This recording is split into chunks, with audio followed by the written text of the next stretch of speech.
Did you ever look at something and instantly have this almost visceral reaction to that what you're looking at?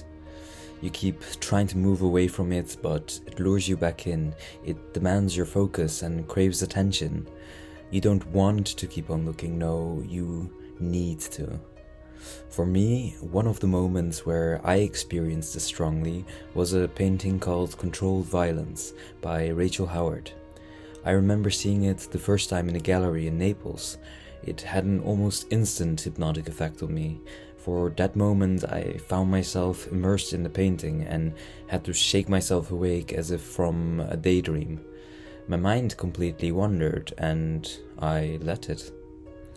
It may not be the same thing for everyone, but most people will have experienced something like this with be it painting, a landscape, a person, or even a dream.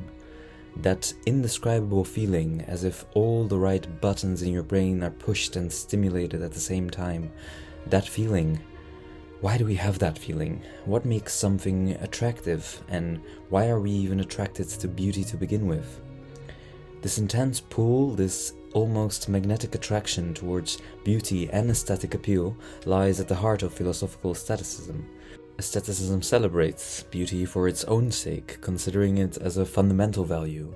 Unlike conventional art, which often aims to convey a moral or social message, aestheticism prioritizes the sheer experience of observing something beautiful, without the need for deeper meanings or lessons.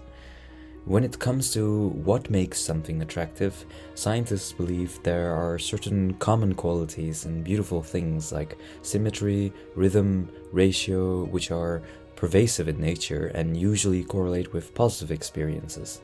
But also the particular combination of colors and sounds can make something attractive.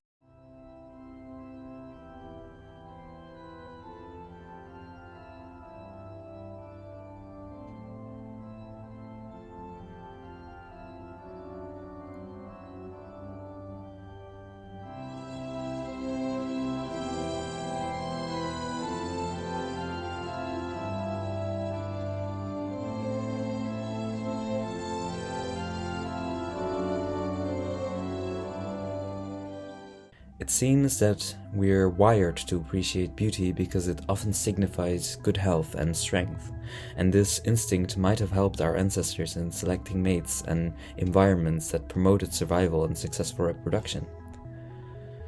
Obviously, beauty isn't skin deep, but research shows that we make judgments before even being aware of that judgment.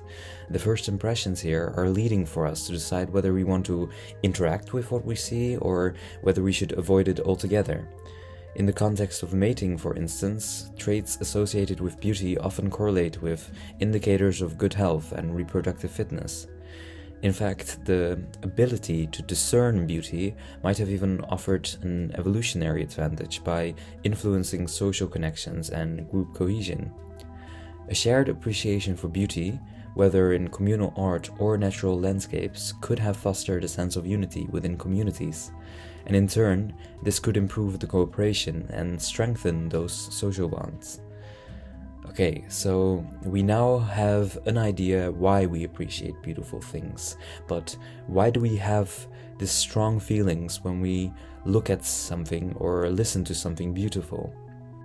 Well, I think, and this is of course only my perspective on it, but when you look at something beautiful and feel those strong emotions, in that moment you lose your sense of self and find yourself being carried away by the waves of what you're looking at, where you yourself are part of that instant with a sense of almost ego death, as you become part of something bigger than yourself for a moment.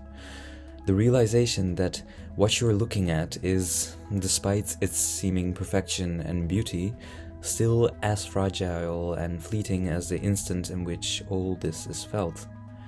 Perhaps beauty is nothing but a simple reminder to forget about life's many worries, even if for the briefest moments, providing the tiniest of escapades. Of course, in the end, beauty is in the eye of the beholder, but the appreciation for beauty, in whatever form, is itself a universal trait in every one of us. The universe is abundant with beauty in every direction. In every corner you will find something of beauty that temporarily transports your mind to a timeless space, as long as you keep on looking. As we reach the end of this video, I'm curious to hear what you find beautiful, and if you have these objects of beauty that invoke strong emotions. Let us and each other know what beauty is for you to begin with. Thank you for joining us today, and see you soon.